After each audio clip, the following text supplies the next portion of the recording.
name is Bruce Lynn. I'm one of the managing partners of the FECG. Today we're going to speak about managing the modern Treasury. This is the first of 8 lessons entitled Why Treasury? And for those of you interested in the Treasury function, these lessons should be considered introductory and that they cannot really replicate in detail all of the knowledge needed to manage today's complex multinational company that is continuously buffeted by ever-changing business conditions, many of those which are outside of its direct control. So let's talk about today's learning objectives. Here you can read the list where really we're going to talk about some of the basic principles of the companies, go through some of the company challenges, and talk about why liquidity is important to a company's performance. And I will say this perhaps the first of many times, but the business of Treasury is really managing liquidity and risk. Then we're going to introduce you to the Treasury function, talk about some guiding principles, and then the important pillars of the Treasury function.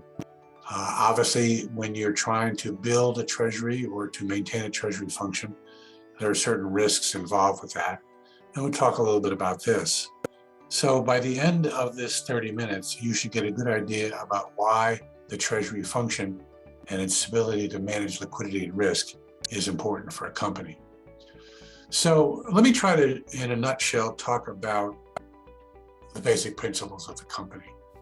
You really have 3 functions or 3 balls that a company has to keep up in the air at the same time. Most people prize quantity. More profits, for example, is certainly a desirable idea. But very few people want to take on more risk, which jeopardizes their financial condition. And you do that when you don't have enough liquidity. You also have to answer the question about, well, how much do I want compared to what? Oh, compared to the competition, for example. So you've got a multi-dimensional set of challenges in front of any company, certainly compared to its competition. So how do companies manage their financial performance?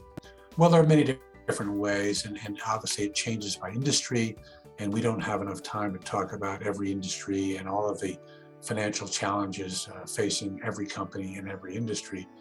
But suffice to say that when it comes to financial performance, those outside the company, the owners or investors or perhaps other stakeholders, are looking for the kinds of reports that usually are a direct outcome of the balance sheet or a profitability statement or a cash flow statement, or they could be derived from these basic statements.